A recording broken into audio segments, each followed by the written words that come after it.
Remue ménage. Remue ménage.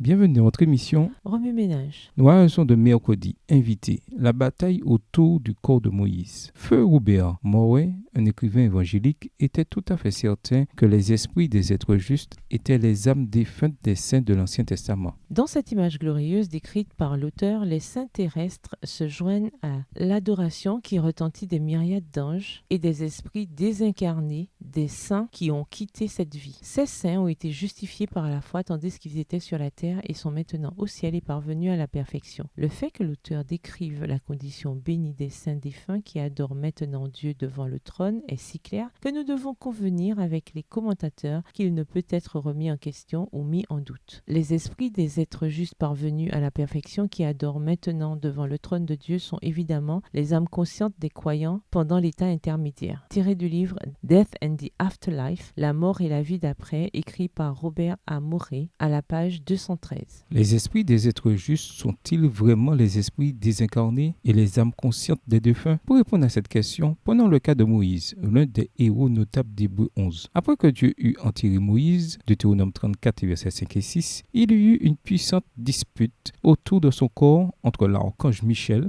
voir 1 Thessaloniciens 4, verset 16, Daniel 12, verset 1 et 2, Apocalypse 12, verset 7 et 9, et le diable, Jude 9. Jésus et le diable se disputent-ils des cadavres? Bien sûr que non. Michel était venu pour ressusciter Moïse, et Satan contesta son droit de le faire. Nous savons que Michel sortit victorieux de la bataille parce que 14 siècles plus tard, Moïse apparut à Jésus en gloire sur la montagne de la transfiguration. Le texte de la transfiguration ne dit nulle part que l'esprit ou l'âme de Moïse a parlé avec Jésus sur la montagne. Satan prétendait que Moïse lui appartenait parce qu'il avait péché lorsqu'il avait tué l'Égyptien et frappé le rocher 2 fois. À l'époque de l'Ancien Testament, Jésus n'avait pas encore payé légalement le prix de la rédemption de Moïse. C'est pourquoi Moïse et Élie parlèrent à Jésus de la façon dont il allait réaliser sa mission en mourant à Jérusalem. Voir Luc 9, les versets 30 et 31. Moïse et Élie avaient été envoyés par le Père pour encourager Jésus à aller de l'avant avec le plan de la rédemption. Le registre de la vie où l'esprit de Moïse n'avait pas encore été rendu parfait parce que le sang des taureaux et des boucs ne pouvait ôter le péché. Lorsque Jésus mourut sur la croix, le registre de la vie, l'esprit de Moïse, parvint alors à la perfection. Paul y fait allusion dans Romains 3, versets 25 et 26, version second 21, où il écrit que Jésus s'est offert en tant que propitiation pour nos péchés. C'est lui que Dieu a destiné à être par son sang une victime expiatoire pour ceux qui croiraient. Il démontre ainsi sa justice, puisqu'il avait laissé impunis les péchés commis auparavant, à l'époque de sa patience. Il la démontre dans le temps présent de manière à être juste tout en déclarant juste celui qui a la foi en Jésus. Remue ménage. Méditez de nouveau Hébreux le chapitre 11 et Hébreux 12, les versets 18 à 24. Où voyez-vous Jésus dans ce passage? Comment le fait de voir les coulisses de l'histoire du salut nous permet-il d'approfondir la profondeur du plan de Dieu et la dévotion du cœur de Dieu pour sauver l'humanité? Que vous dit Jésus par ces textes? En quoi voyez-vous Jésus différemment ou le voyez-vous de nouveau? Comment réagissez-vous en voyant Jésus de cette manière? Au revoir. Et à demain si Dieu veut.